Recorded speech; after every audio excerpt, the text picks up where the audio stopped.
Самые странные вещи, найденные в теле животных.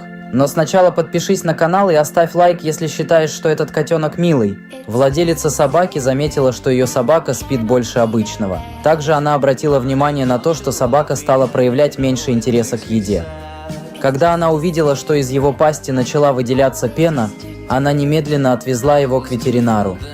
Смотрите, что ветеринар нашел в его пасти.